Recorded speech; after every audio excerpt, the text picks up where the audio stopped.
Welcome to the ArmaniTalks show, episode 10. It's November 1st to be exact, and already 10 episodes of the ArmaniTalks show. When I started this series, it was something that I just had the idea of ever since starting the Unapologetic Truths series that I co-host with my co-host, Life Math Money. And for both of these long-form podcasts, I've noticed something. Some of the best ideas come when you are least expecting it. For the Unapologetic Truths podcast, for those of you who listen to that, there was this one day when I was reaching out to this other gentleman who was anon. More specifically, he was anonymous. And we were chit-chatting in the DMs. He asked me to do a guest blog for his website. And I thought I would go ahead and ask him to be a guest on my podcast. Around that time, though, I didn't think that he was going to say yes to my offer because he was anonymous. At that point, he was pretty much writing through text, but no one knew what he looked like or what his voice sounded like. I gave him the guest blog where I talk about storytelling, and I said, just so you know, the offer is there. If you ever want to come on the ArmaniTalks podcast, you're more than welcome to. And roughly a year goes on by. I still don't think that he's going to do the podcast. I thought it was just a formality. But on one particular day, he hits me up and he says, Armani, I will like to accept the podcast invite that you gave me. As soon as he said that, I thought, this guy's joking around. But he wasn't. I asked him when he was free. He told me, and we recorded a 2-hour podcast for our first ever podcast together. And it was a hit. We had roughly around 5,000 views on the first day. And people were amazed to hear Life Math Money's voice. I mean, he is a great speaker. He's very persuasive and he's smart. And I thought that was the end of that. I thought, okay, well, great interview. And we'll hopefully do this again in the future. And he said, let's do it again in the future. Roughly 6 months passes on by, and that's when I hit him up this time, and I'm like, round 2? And he said, I'm ready. So we do a round 2 episode, and just like that, it was a hit. And this is when Life Math Money had the idea. He said, we should do these monthly. I thought, monthly? I don't know if I could do it monthly because these episodes are roughly 1 hour to 2 hours long. But he said, I think we can do it. Me and you have really great chemistry. Let's go for it.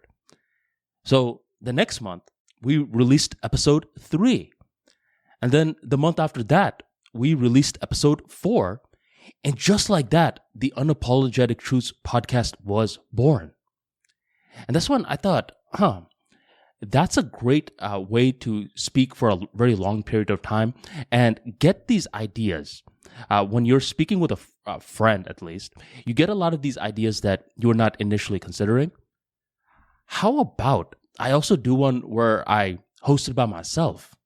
And when I can host it by myself, I'll get a lot of these ideas that I wouldn't get when I am with someone else or when I'm planning it out. And that is when the ArmaniTalks show idea was born. And I decided, let me just release one per month. And at this point, I'm on episode 10. But I thought it is important to share how certain shows began. Because many times when someone is, let's say they're struggling with analysis paralysis, they're thinking that a lot of plans are needed. If you go get your MBA degree, you hear a lot about business plans. You need to have a mission statement, action items, the key vision, all that stuff. But in the real world, a lot of these podcasts, a lot of these shows that get started by 2 groups or more people, it's simply an idea and a handshake. Do you trust this person? Because the person that you're going to be working with, you're going to be spending a lot of time with during certain zones. The cool thing with myself and Life Math Money is that we live in completely different parts of the world. I'm from the West Coast. He's from the East Coast. So other than recording these episodes, we're not really seeing each other all the time. And I think that's a good thing. When you're seeing your co-host a little too much, that's when you see a lot of friction happen quicker. So having these boundaries is a good thing.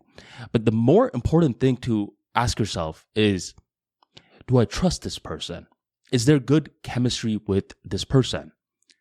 And this brings me to the question of, what exactly is chemistry?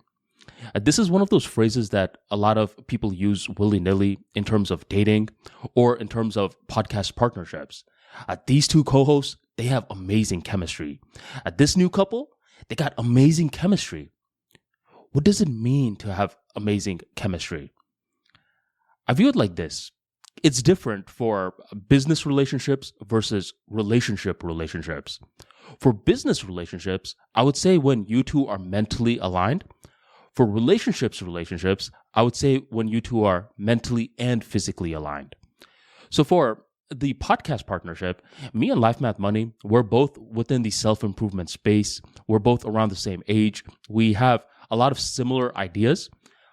And also, we're different in many ways. So due to us having respect for one another, even if we're disagreeing on a certain idea, it never gets to the point of disrespect.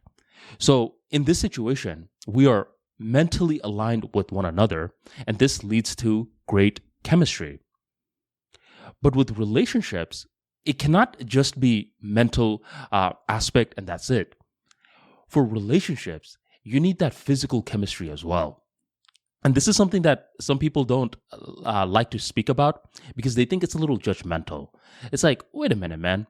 What's wrong with the other person if you guys get along, you guys have a great conversation topics with one another, but you just don't find the person physically attractive? I mean, you could still give them a chance. And I would say I don't buy that. I think you need to be somewhat physically attracted to the person as well, or there's potential to have physical attraction to the person. But if you don't see any chance of you ever being physically attracted to the person, I think you still can make it work. I've seen a lot of couples, long-lasting couples, by the way, where one party does not find the other party physically attractive. Still, they're capable of making it work. But I'm just not bullish on that concept. I believe with relationship aspects, the chemistry variables are two, not one. It's not just the mental aspect, it's the physical aspect as well. And this is something that people can work on. I find it sad that a lot of individuals give up a little too quick when it comes down to their physical appearance. And many people don't know the difference between attractive and handsome, or attractive and beautiful, or any of these concepts. They just think you're either good looking or not. There are a lot of things that are within our control. A few things that are within our control. Are we fat? Are we in shape? Are we a little too skinny? This is purely in our control, and there's no reason to sugarcoat it. I've seen some people that they'll get fat, then they'll play it off in a certain way where they're not fat. They'll write chubby and cute. I'm like, only half of that statement is right, my friend. You're just chubby. I don't know about the cute aspect, but they'll try to play it off like this is something that the other person should accept. Why not just go to the gym? Why not just work out? Another aspect is the fashion, right? With fashion, women take this very seriously, but guys, they often undermine its importance. They're like, fashion? Come on, man. I mean, I got serious things to worry about. But the thing is, human beings, they process so much information with their eyes that you need to have a certain consideration in regards to fashion. And I've spoken about this in detail before, so I'm not going to go through all the aspects. But it's really easy if you're a guy. You just get in shape and you wear clothes that fit. And more specifically, you wear clothes that fit that you could see yourself wearing 50 years from now. That helps you out, and it prevents you from falling within the trap of a lot of these fashion companies that are trying to sell you on the latest trends. Can you wear the clothes 50 years from now? Good. Buy it. The quality's good? Great. Now you're improving your perception in many ways, and this is building on the attractiveness. Where handsome and beautiful, these are more stuff that you're born with. For example, if you're a guy that's 6 foot 4, immediately you're going to get a lot of people that are interested in you just because of your height. But you didn't do anything to earn that height. Similarly, if you have a very pretty face, good for you, but you didn't do anything to earn it. So stuff that you don't have to do anything to earn, that's what I would say is the physical aspects. It's the being handsome, it's being beautiful.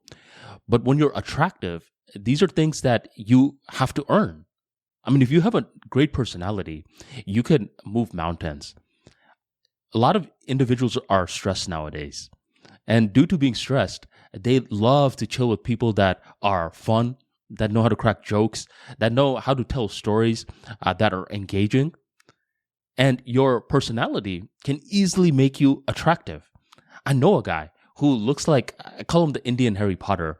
And I'm serious. He legitimately looks like Harry Potter if he was Indian.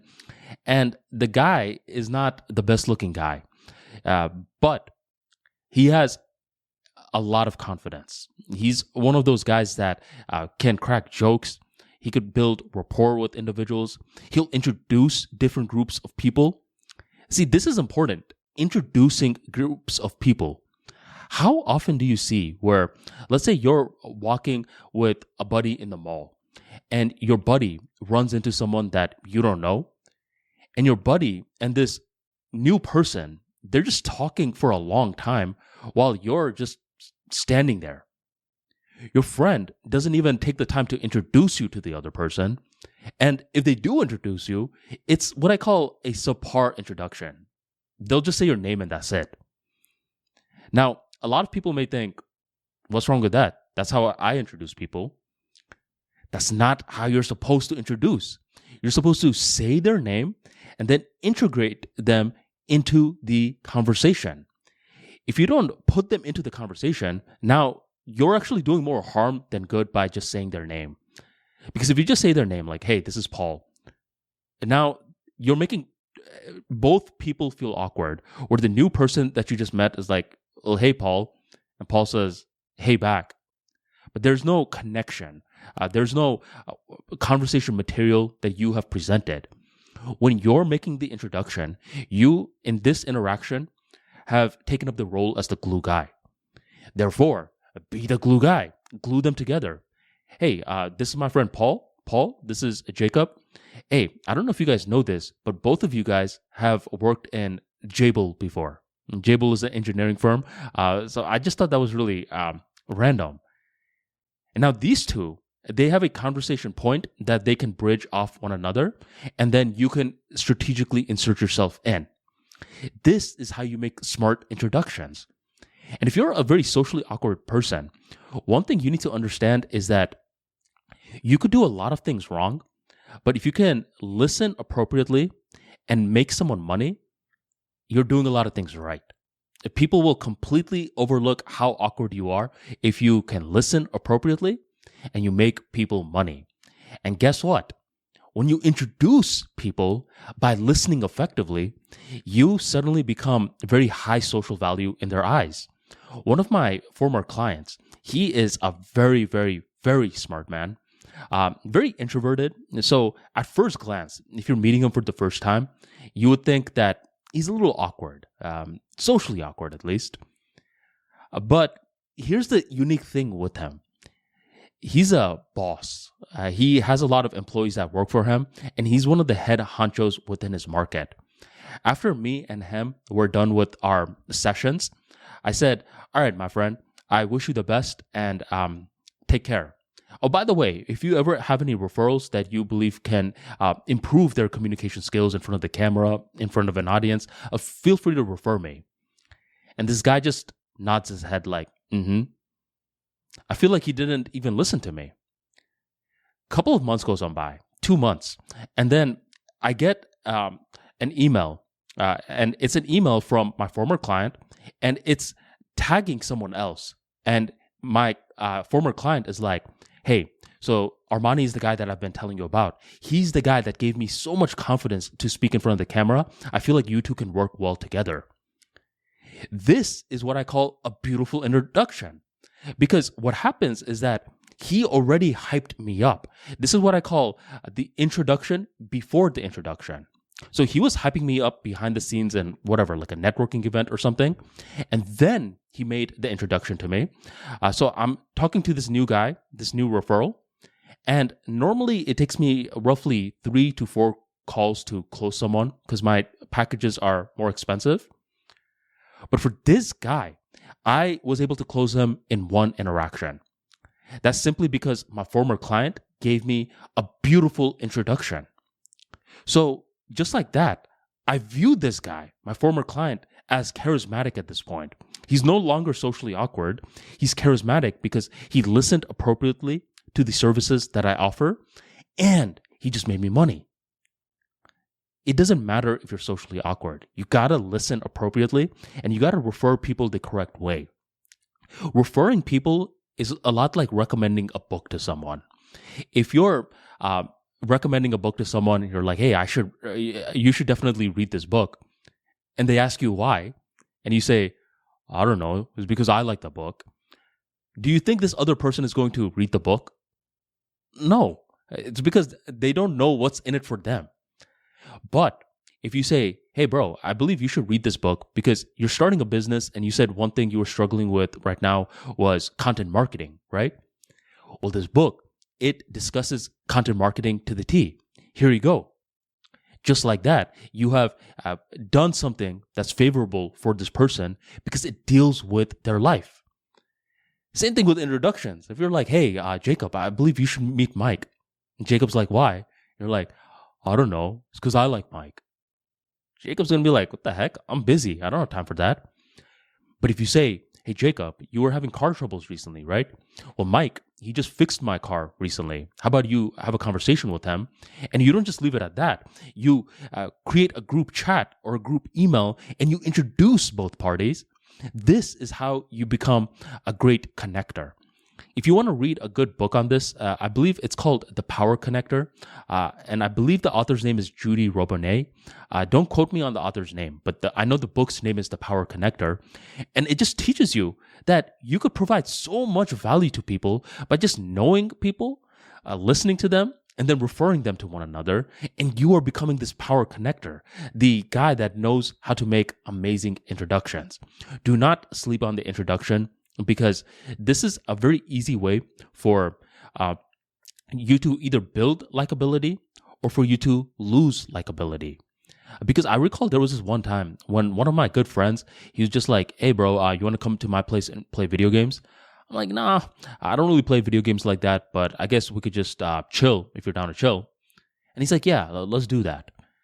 So I go to his place, we're chilling, we're talking for roughly like 30 minutes to an hour, and it's getting pretty deep. And then suddenly, one of his friends comes in, and the person that comes in, I don't know who he is. And my friend is pretty much just talking to this new guy the entire time, and I'm just sitting there. Every now and then, I'm trying to like force myself into the conversation, and they're looking at me like, uh-huh. Then they go back to talking to each other. And this is when I don't really care about the new guy that just came in because I don't know you like that. But I looked at this friend differently. I'm like, man, bro, it's as though you didn't have my back. And this is something that you really need to be wary of. You don't want people to just be hanging idle when they're chilling with you. You want to be that person that's integrating other people into the conversation. See, this is why I believe it's really smart to be awkward in a couple of stages in your life. Because if you were awkward in a couple of stages in your life, then you know the pain that I'm talking about. You know how annoying it is when you're over here ready to hang out with someone and they're just ignoring you. Or they're just leaving you for someone else, and you're just standing there with your hands in your pockets and you don't know what to do. You feel that pain, or you have felt it before, and you know, I'm not going to put someone else through that same situation. So a lot of awkward people, shy people, are sometimes the most charismatic for that particular reason. They have felt pain before. And one of the toughest pain to feel is to feel ostracized from your crew, right? When I was a youngster, I recall I used to sit by myself in the bus a lot. And I actually liked this. I liked listening to music. This is when the iPod was just coming out. And I liked it when I was just listening to music and doing my own thing. But I recall there was a certain period where they mashed up two different schools, by the way, into the same bus. So it was Forest Hill High School. This is the high school, my high school, and Park Vista High School. And we both took the same exact bus. So this bus was packed, and you had to struggle to find seats. I recall there was this one time where I was sitting by myself listening to music, and I just recall people struggling to find seats. But for me, my seat was empty, because if you've never been in a bus, one seat can fit 3 people. So I was sitting by the windows, and there were 2 seats empty next to me. And so many people just kept walking past me and sitting with people that had already 2 seats. Or some people, like the seats were entirely full, and someone will be like, "Hey, can I sit on your lap?" And that's when I felt a certain type of way. I'm like, how come no one wants to sit with me? There's so much room here. And you guys want to sit with somewhere it's already packed? Come on, guys. And that's when I felt a little ostracized. I thought, man, I'm the only guy in the bus right now who's sitting by himself. And that's when I took the headphones out and I thought, wait a minute, this is not a good situation to be in. So whenever you're someone that is ostracized from a group, whether it's childhood or whether it's adulthood, you'll be surprised how many times people are ostracized, especially in adulthood. I actually saw this many times at work. Whenever you're at work, and this is a good way to build charisma, by the way, and you see someone consistently eating by themselves, sometimes they like eating by themselves. They're a lot like me in the school bus as a little kid who's listening to music. When they're eating by themselves in their cube, this is their free time. They do not want to be disturbed. But understand this, even people that are just chilling by themselves, that don't want to be disturbed, still want to be extended the invitation every now and then, right? So I liked it when I was in the school bus, and every now and then some of the kids from the back would be like, "Yo, Armani, come sit with us." I'm like, "Nah, man, I'm listening to some music right now. I'm doing my own thing." But I felt good that they invited me at all. It's a problem when they don't invite me at all. They just walk past me and act like I don't exist. So for you to build charisma, every now and then you want to invite people like this to your lunch parties. Yo, Glenn, you're sitting by yourself. I just wanted you to know that we're going to go to an Indian place today. You want to come with? And Glenn will play hard to get. He'll be like, no, I bought food already.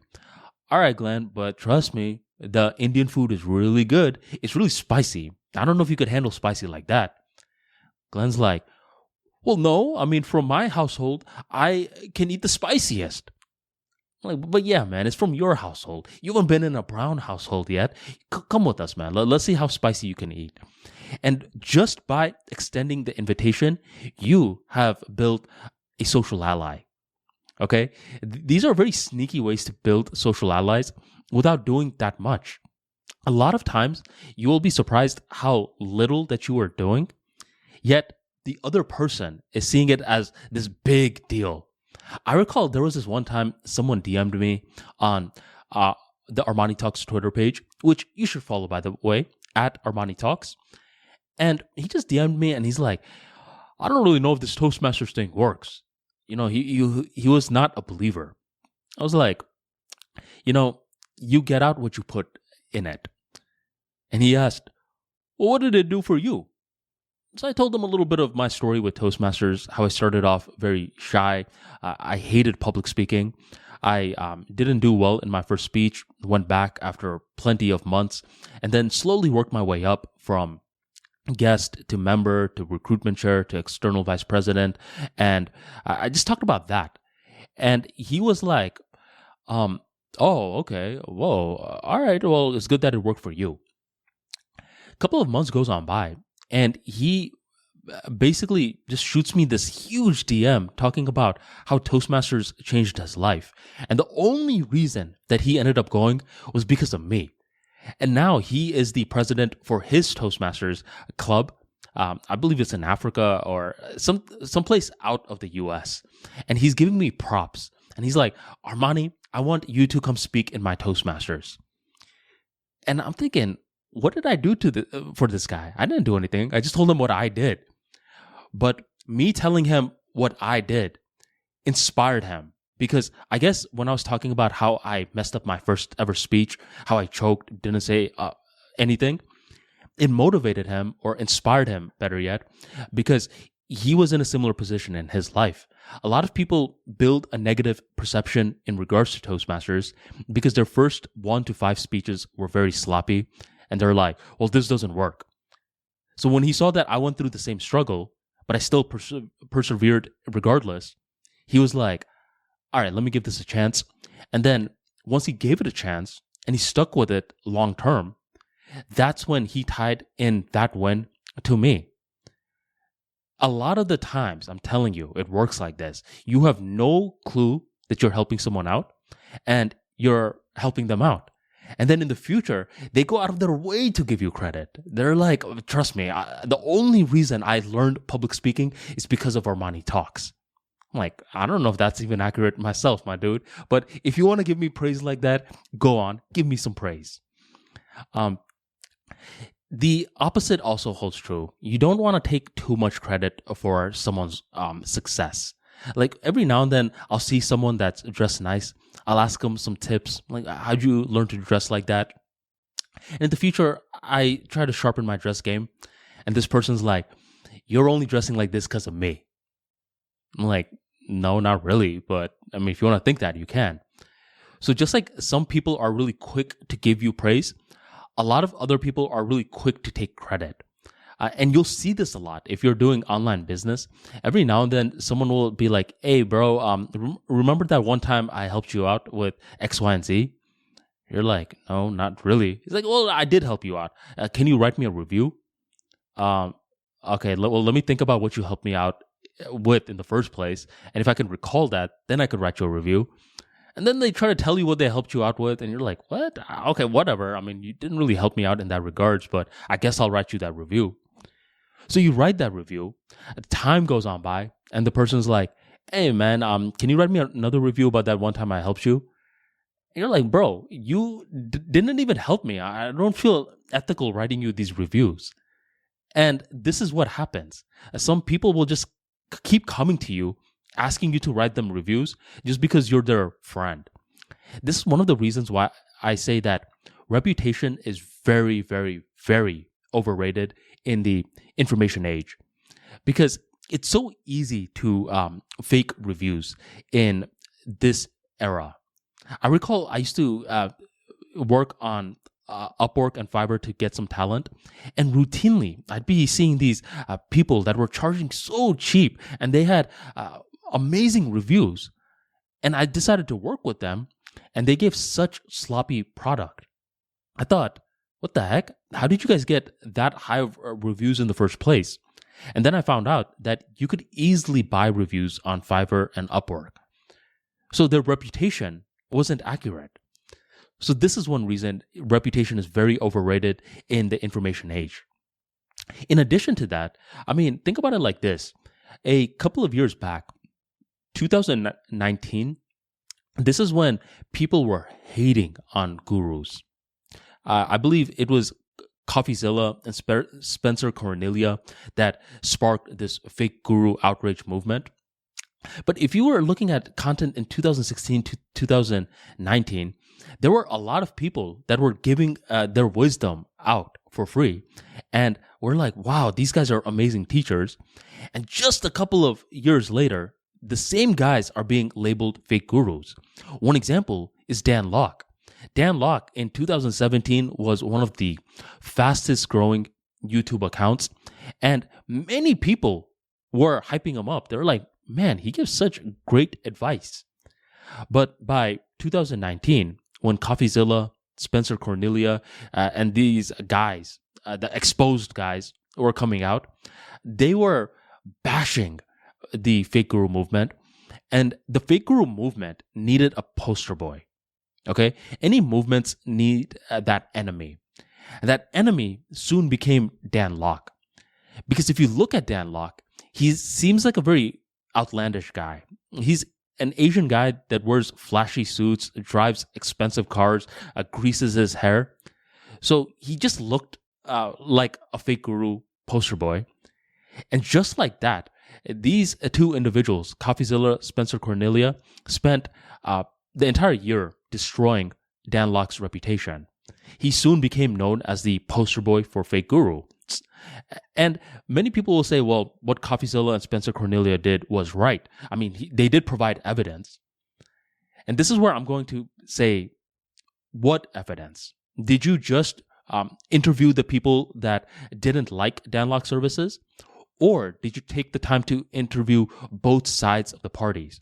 People that didn't like Dan Lok services, plus the people that Dan Lok helped. Did you interview both parties? If not, you are simply a content creator, not a journalist. These guys, these exposed guys, a lot of them are scumbags, trying to masquerade as people that are good people. I'm just looking out for the public. No, you're not. A lot of these guys, and more specifically, early CoffeeZilla and Spencer Cornelia, these guys are scumbags that are more interested in growing their YouTube audience. And they saw that there was a large group of people that were liking these gurus. So they wanted to create the resistance, aka the fake guru movement.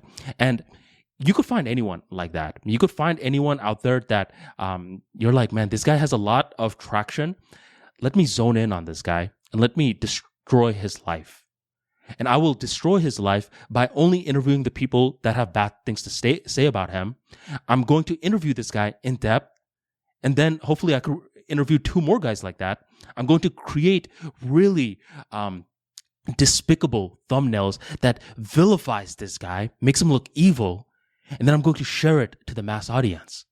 And as I share it to the mass audience, what's going to happen is that this person that's being loved by so many people will now attract an equal group of people that hate them. And as they are getting hated on, my audience is growing. My AdSense money is growing. My views are increasing. This is why I say reputation is overrated in the information age, because anyone can do that to you. Anyone can set the mission for the next year to paint you as the bad guy. And they'll take little clips of your life where a homeless guy asks you for money and you're like, sorry, I don't have any money. And then immediately right after you buy yourself a Starbucks coffee, they'll clip that and be like, see, this guy has enough money for Starbucks, but not to feed the homeless. They'll get that narrative, then they'll spread it out to the public. And then they'll say, I'm just looking out for the homeless people. No, you're not. You're only doing whatever the algorithm will tell you to do. And to me, that's despicable. I would say that I respect Dan Lok a lot more than goobers like CoffeeZilla, Spencer Cornelia, even though they have grown. I believe Spencer he got sued. And after getting sued, it humbled him and he understood. Nowadays, he tries to frame himself as a journalist, which I still don't believe. I believe he does work whatever the clicks will tell him to do. And it's something that I think is very despicable when you try to frame yourself as a journalist.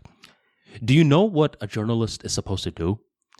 They're supposed to provide information to the public to make them self-governing. I read that.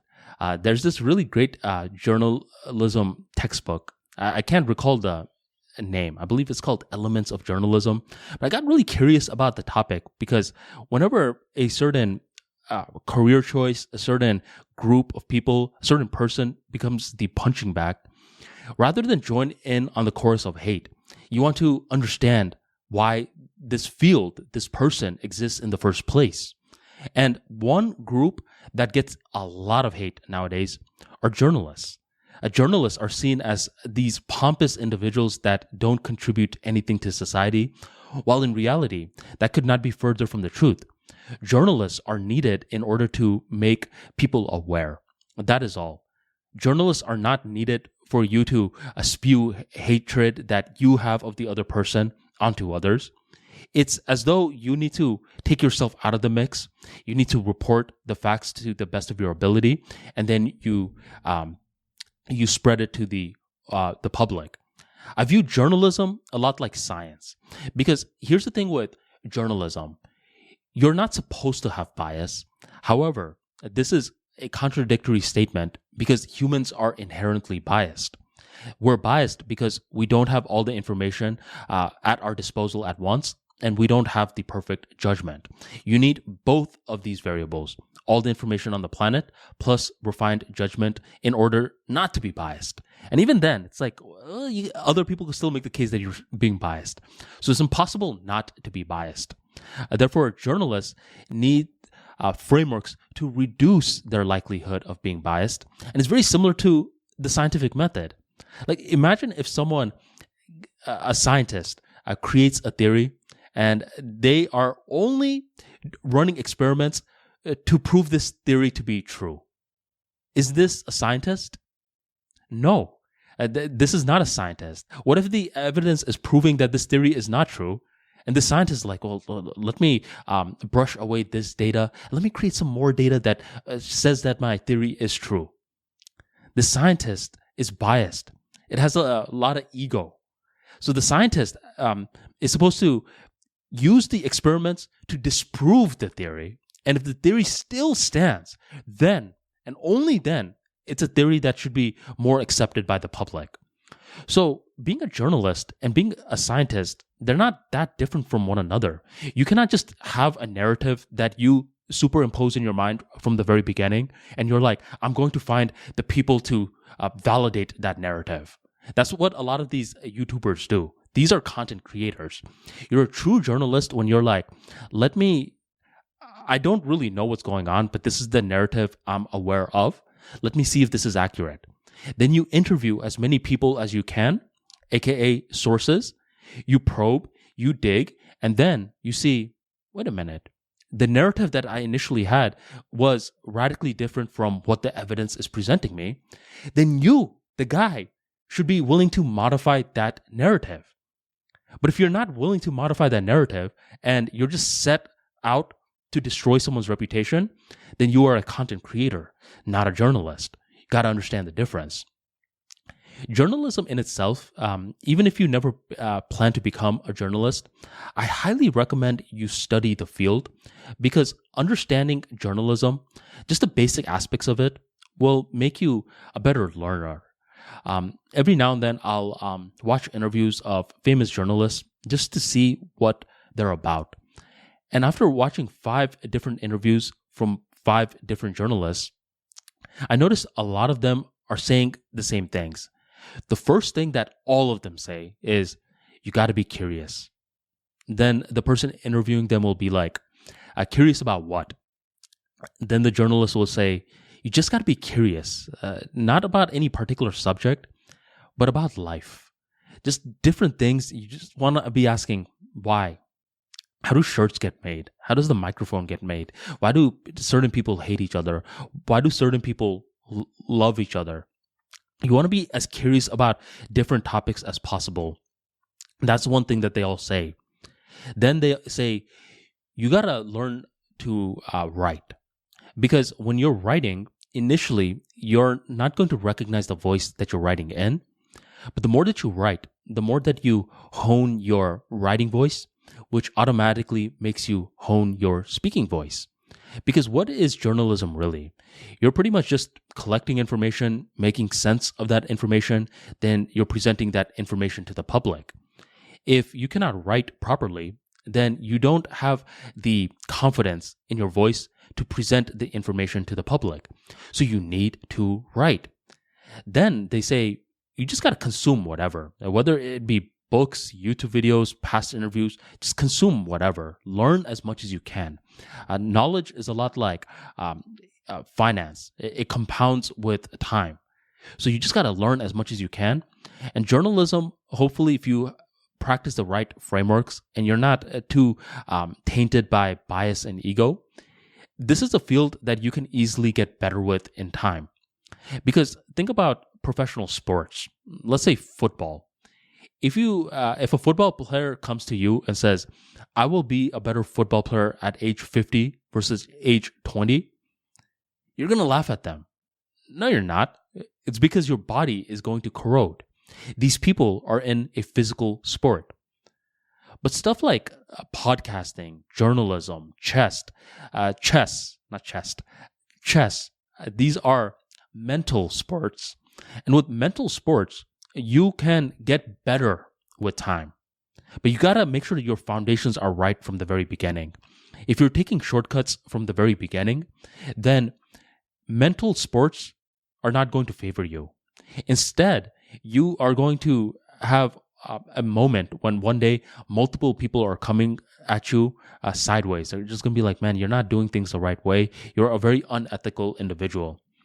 For mental sports, you really need to factor in ethics. You can't cheat the system. You need to put in your reps. And a lot of the times, whenever it's a mental sport, something that we cannot see, we tend to undermine its importance. For example, if you're a knowledge worker, let's say you are someone who builds websites for a living. And let's say you go to a family reunion and your cousin is a plumber. Most people in the family reunion will understand that it's in poor taste to make the plumber fix a plumbing issue within the family reunion. And if they are going to make the plumber fix something, they better pay the plumber. They know this. Why? It's because they could physically see the plumber working with the plunge and getting their hands dirty. They could see that. But people in the family reunion, they're not going to think twice about asking you to make a website. They'll say, "Hey man, I just started this new charity event. Do you mind making me a website for the event real quick?" And now you're in an awkward position. You're like, I normally charge $700 per site, and that's the minimum cost. And this guy just wants me to do it for free, more specifically right now. And you don't want to be mean because this is one of your older relatives. It's your uncle. So you say, all right, I guess I'll do it. So you make him a quick website and he's like, you did this wrong, this wrong, this wrong. Please fix it. Now he's taking your kindness for granted and he's making you work. He's making you do the same thing that the plumber was doing, just in a completely different medium. One was physical work, the other is mental work. But your uncle, all the uncle sees is you clicking a bunch of buttons and they do not take that seriously at all. They're just like, yeah, I mean, he's just clicking a bunch of buttons. What's he really doing? So people marginalize knowledge work a lot. And you know who marginalizes knowledge work the most? Knowledge workers. I was stunned when I saw this very big Twitter account one day write, clicking buttons for a living is not a real job. And I thought, what do you mean by that, my dude? So a bunch of people were lashing out at him. They're like, is that what you do? And he says, yeah, so I don't have a real job. I thought, what an idiotic thing to say. You are an author. You have a newsletter. You command influence on Twitter, and you're pretty much marginalizing your own work. Why? Because whenever we're thinking of work, we're thinking a little too much about moving a lot. And mind you, I used to do work like that. People that are close to me always roast me, but I used to work in physical jobs like Dunkin' Donuts, like cleaning toilets and shit, making donuts, working in Subway, dealing with rude customers, getting big boxes, throwing it away. As someone who validates the physical work a lot, they'll be like, man, that is a guy that's putting in work. But me writing a book, they'll say, oh, well, that's nothing, man. I mean, he's just clicking a bunch of buttons. Writing a book is way harder than any physical jobs that I did. Why? Because writing a book, it requires concentration, creativity for a prolonged period of time. And guess what? There are no frameworks. Where with Subway, I don't know if you know this, but most of the Subway sandwich artists, they have a paper right in front of them that gives them the formulas for how to make a sub. So if it's a foot-long turkey sandwich, it gets 8 slices versus a 6-inch sub, it'll get 4 slices. So you're pretty much being told exactly what to do. There's structure, there's certainty. That's what most physical jobs are like. If physical jobs did not have certainty, then it would be chaos. You need protocols for physical jobs. But with knowledge work, it's not always like that. Sure, you'll learn some basic rules, but for the most part, you need judgment. You don't know exactly what to do when you're playing chess. You need judgment. So do not undermine the knowledge work that you're putting in. And one way to stop undermining it so much is to draw connections between the abstract and concrete. One advice that I say for people that are building a digital empire is to draw parallels from your digital empire to the real world. So there was this one day that I was getting interviewed by this craftsman podcast, and this gentleman owns a podcast that reaches a lot of other craftsmen that work with their hands. And he asked me, he said, recently I was doing some sort of script writing for this podcast, and I just felt like I was doing a lot of work. And he was finding it very difficult to express himself. So he asked me, he said, I can't quite put it into words, but do you see any parallels between the digital world and the real world? Of course. And that's when I told him that whenever I am building my website, whenever I'm adding a blog, I'm technically adding a new room. Whenever I'm adding a YouTube video, I'm adding a new patio. Whenever I'm adding a podcast, I'm adding a new bathroom. I'm building a digital mansion with every content piece that I add on. And when I said it like that, he could clearly understand it. Because people 40 years old plus, they don't really understand the whole concept of digital work. But when you say that digital real estate is a lot like real estate, suddenly it begins to click. And you start to get more meaning out of your work. Oh, wait a minute. Me recording this podcast right now is sort of like a new bowling alley for my digital mansion. And the more that you keep thinking like this, the more that you focus on the fundamentals of building a business. Not the things that always go up and down, but the things that you have pure control over. And the only thing that you have pure control over is publishing. You're not a true creator until you have published your work. Within one of my books, it's called Lights, Camera, Action. This book is about teaching you how to become a better speaker in front of the camera. I talk about a concept known as the light zone and the dark zone. Most individuals that are terrified to speak in front of the camera are terrified because they think you have to immediately publish your work. But that's not the case. I make the argument that you should have a dark zone. This is the type of content that you create strictly for yourself. And then you have the light zone, the content that you publish. Have the dark zone moment before the light zone. Before I ever released a single video on the ArmaniTalks channel, I recall I was on my phone just creating talks out of the ether. Even this laptop, every now and then I'll check my video catalog, and I recall videos from years ago where I'm just looking aimlessly in front of the computer, thinking about, well, what do I say? And the recording light is on, and I am forcing myself to say something. This is the dark zone. This is my time to learn what I am going to say. I'm using a space for me to hone my voice, understand how to articulate my ideas, play around with the tonality, and much more. And then a couple of weeks passes on by, and I thought, you know what? Screw this. I'm about to do something. So your boy drives over to this farm-like area. I'm thinking I'm in the middle of nowhere. And I began recording this episode. This was my first official video on the ArmaniTalks YouTube channel. Prior to that, I recorded some of my old school Toastmaster speeches and posted it on the YouTube channel.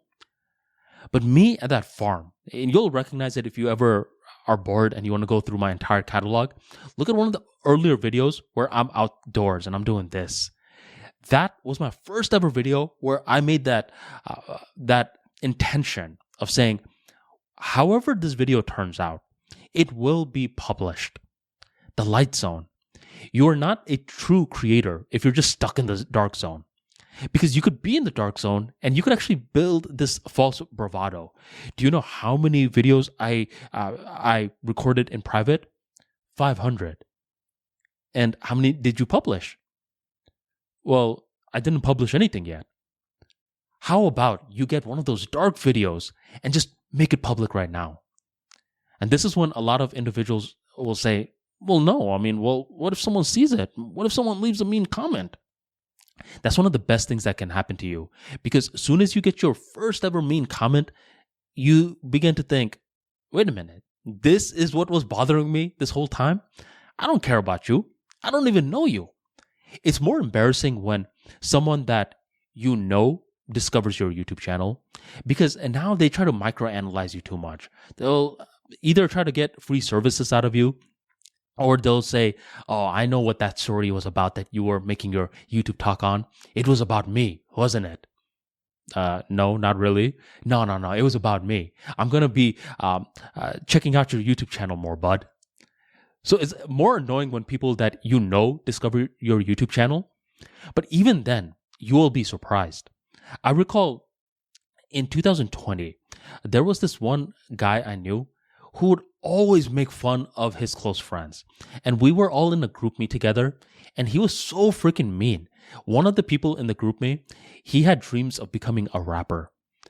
And this guy would just roast him all the time. Come on, man. Who wants to listen to a brown rapper? Like, your dream is dead from the very beginning. And he just making fun of him nonstop. One day, this guy hits me up and says, hey, Armani, I discovered your YouTube channel. I was like, dang, man. And now I know what's going to happen. He's going to post the link of my YouTube channel on GroupMe, and they're all going to make fun of me. And that's when this guy said, I didn't know you did this. This is very cool. This guy is telling me that? I thought he was setting me up to roast me. So I asked him what the catch was. And that's when he told me that he's getting married and he has to give a speech. And he wanted some advice. And he actually discovered my YouTube channel organically as he was looking up videos on how to structure a presentation. So I thought this guy was going to make fun of me, but rather than make fun of me, he was hyping me up and he was asking me for advice. So a lot of the times when you think that someone is going to be making fun of you, they're not going to be making fun of you. And when they do make fun of you, it doesn't sting as much as you thought it would sting. In the beginning, it may, because you're not used to it. I mean, this whole concept of us putting ourselves out there and building individual media empires is a relatively new concept. That's one of the biggest differences between new media and traditional media.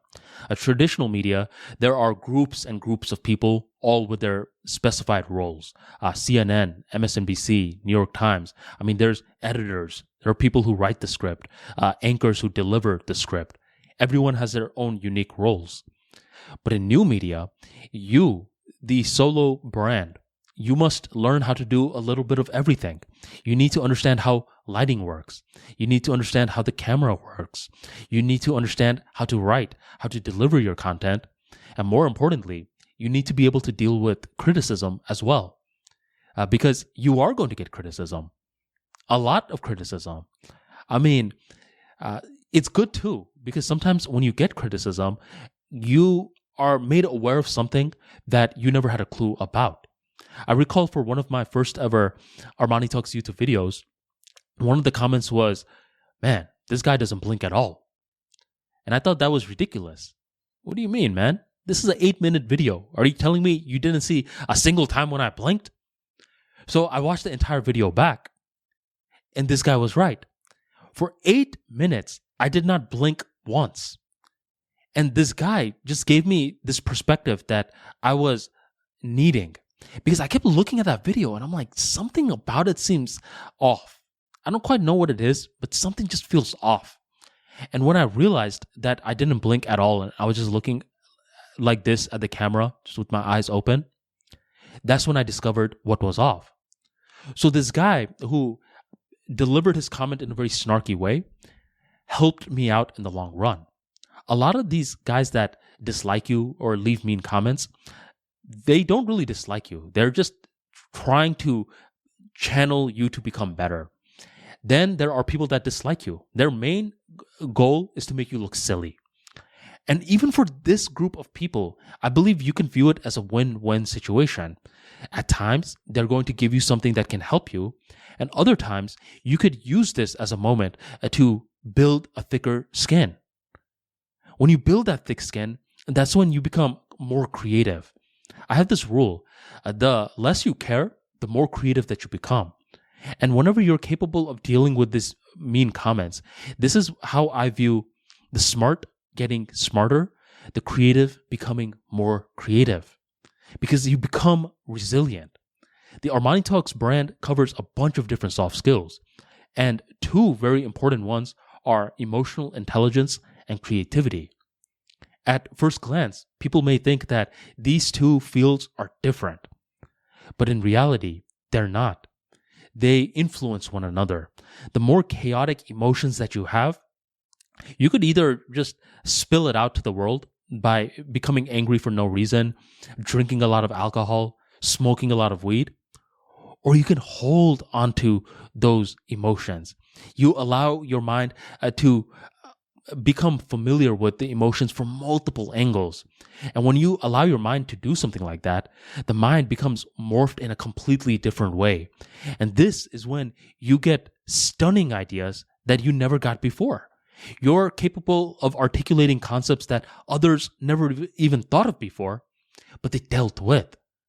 And this is when you're seeing that these raw, chaotic emotions are not your enemy. It's your fuel to become a greater artist. So emotional intelligence and creativity go hand in hand. And a cheat code to help yourself be more creative is by reading the mean comments. Every now and then screenshotting the mean comments and being like, all right, I'm going to check out some of these mean comments whenever I'm feeling a little too cocky.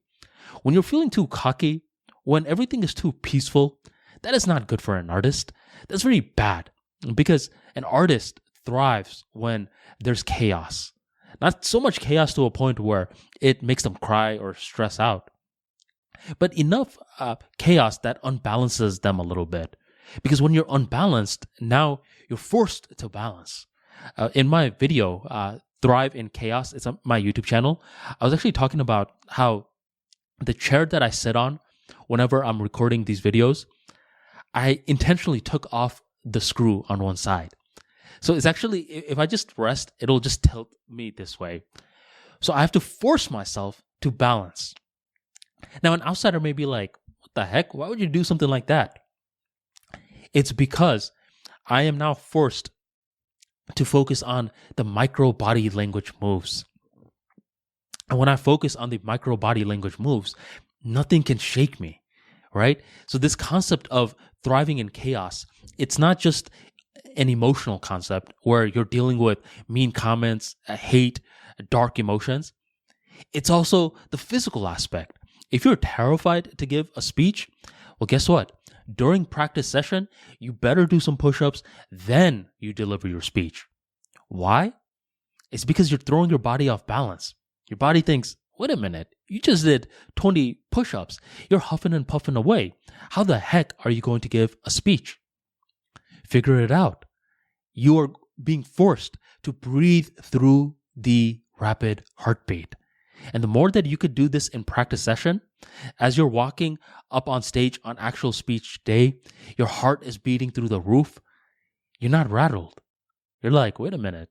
I just did this multiple times during practice session. I know how to breathe through it now. I realize that the rapid heartbeat is not stopping me. It's only a fuel that is meant to encourage me. So I am going to thrive in chaos in this moment, and I'm going to keep on pushing forward. So I hope you enjoyed today's episode. There were a lot of unique topics that we discussed. And if you want more insights like this into a variety of topics within communication skills, such as public speaking, storytelling, social skills, emotional intelligence, and much more, you definitely want to check out the ArmaniTalks free daily newsletter. Every single day at 7 p.m. EST, I'm dropping insights on so many different soft skills. And I tell you anecdotes, stories that help you turn ambiguous concepts into relatable information that can be applied to your nervous system, which influences your behavior. What are you waiting for? ArmaniTalks.com/newsletter. Sign up today and join the tribe. Thank you very much for joining me. If you're watching from YouTube, drop that like for me. Stay subscribed. If you're listening from podcast, be sure to drop your boy a review, and I will catch you next time.